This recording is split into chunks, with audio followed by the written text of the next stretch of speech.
A ceasefire in the besieged city of Mariupol has failed for a second time in 24 hours. On the 11th day of the war, fierce fighting continues to rage on between Russian and Ukrainian forces just 15 kilometers outside of the capital. Plans to evacuate civilians from the besieged port city of Mariupol in eastern Ukraine have collapsed for the second time in 24 hours. The local ceasefire was set for 10 a.m. to 9 p.m. on Sunday, but Ukrainian officials said the assault by Russian troops had not stopped. As the war enters its 11th day, Russia has made significant advances in the south, seeking to cut Ukraine's access to the Sea of Azov. Pro-Russian separatists claim that it is Ukraine who have denied to guarantee a ceasefire in Mariupol, once again putting the evacuation at risk. The city does not have water or heating, sparking fears of a humanitarian crisis.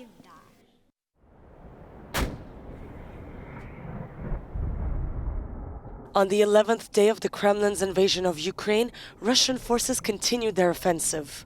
Although the Russian army has encircled major cities such as Kharkiv and Chernihiv in the north, the Ukrainian forces have managed to keep control of key cities in central and southeastern Ukraine. Our people, our Ukrainians, they're not retreating, they're not giving up. They're continuing the resistance. They shout to the occupiers, go home, like the Russian ship. Push them away from our territory, block their way. In the capital, Kyiv, hundreds of men were seen queuing to join the armed forces.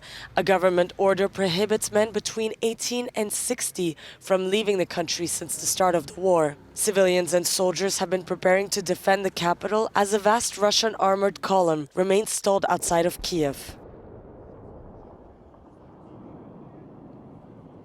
Kyiv is one of Moscow's main targets, and Irpin, a town 15 kilometers outside of the capital, has found itself on the front line between Russian and Ukrainian troops.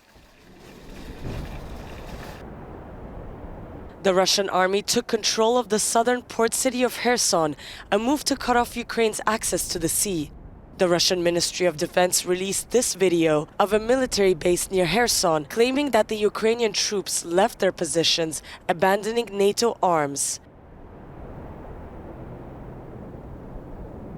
Moscow now claims to have seized all these weapons.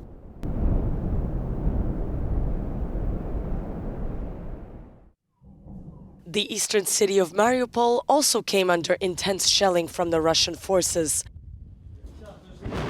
A temporary ceasefire to create a humanitarian corridor failed as the bombing continued. And as food stocks dwindle, Mariupol is without water and heating, sparking fears of a catastrophic humanitarian crisis.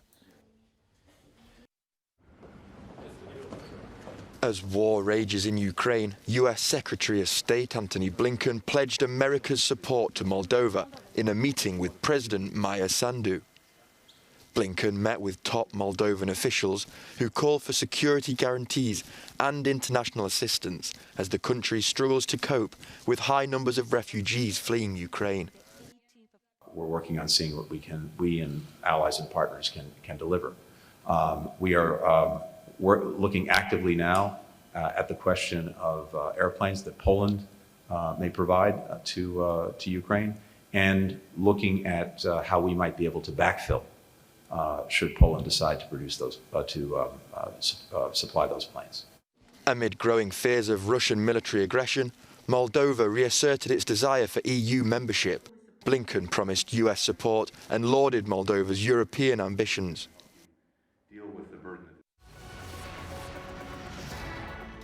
The Spanish public broadcaster RTVE has decided to temporarily cease activities in Russia. This is in response to a new law that carries penalties of up to 15 years in prison for publishing what authorities consider fake news about the war in Ukraine. It's sad and painful to leave Russia like this after 5 years. I would never have imagined having to pack my things in a few hours and having to leave in a hurry without knowing if I'll be able to return. The situation is deteriorating rapidly. In the last few hours, the feeling was that either you leave now or tomorrow it might not be possible, because there might not be any flights left.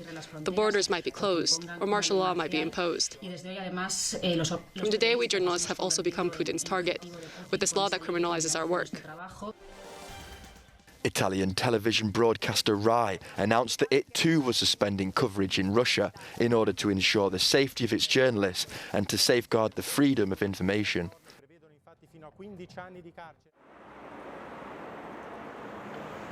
Since the start of the war in Ukraine, a massive influx of Ukrainian refugees has been arriving at the Siret border crossing in northeastern Romania. Some arrive by car, while others walk for several kilometers to escape the Russian bombings. In just 11 days, more than 63,000 people have arrived in the small town of 8,000 residents. According to humanitarian workers, more than 1,000 Ukrainian refugees cross the Danube River every day at the Izacha border crossing. The UN reports that there are over 1.5 million Ukrainian refugees that have fled their country in the first 10 days of the war. And authorities expect the flow to increase in the coming days. We have a planning figure, and I stress it's a planning figure of total 4 million refugees. When we started, I thought, well, maybe this is, God forbid we reach that figure. It's a lot, but now I'm getting worried that we will. The small border town of Przemysl has become an almost unavoidable stopover in the exodus of Ukrainians fleeing to Poland. Many of these refugees want to join their friends or relatives already living in the EU. Since February 24th, more than 750,000 people have fled to Poland. Well, the number of people here at the Central Railway Station in Lviv is absolutely incredible. There are hundreds coming here every day from all parts of the country which are under attack, whether Kiev, Kharkiv, Mariupol, Kherson, everywhere where there are bombings and raids from the Russian troops. Now, these people here are queuing to take so-called evacuation trains that will take them to bordering countries, in particular to Poland, to the Polish border, which has been hosting thousands and thousands of refugees for the past 10 days. And the numbers are not likely to decrease. And Lviv is also a hub for humanitarian aid to refugees. Actually, in the past 2 days, some 2,500 tons of aid have arrived from all over the world.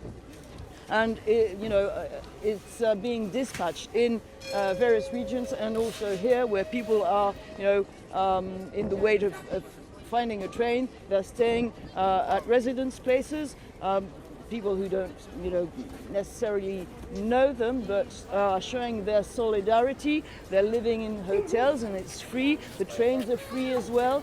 So really this town is a demonstration of the solidarity, the unity of the Ukrainian people, all together to face the terrible events that are ongoing and unfolding in Ukraine. And unfortunately, the flow of refugees here is not likely to dwindle anytime soon.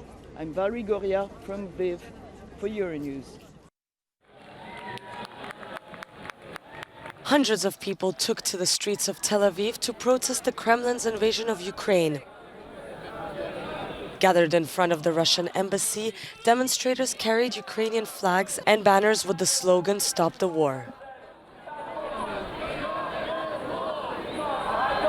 The reason I'm here is to stand against Putin, who is destroying the Ukrainian people as well as the Russian people. He is a tyrant. Putin regime has brought atrocities all over. In New York City, thousands of people rallied in Times Square to show support to the Ukrainian people, calling for more action from the US and NATO. One of the main demands, a no-fly zone over Ukraine, rejected multiple times by the West. We're on a good side, and we're protecting our land. Ukraine was always a peaceful country, always peaceful country. We never wanted a war. Ukrainians never attacked anybody. In Germany, 30,000 people marched for peace in the city of Hamburg in the north. Since the start of the war on February 24th, more than 1 million people in nearly 200 cities around the world have gathered to protest the Russian invasion of Ukraine.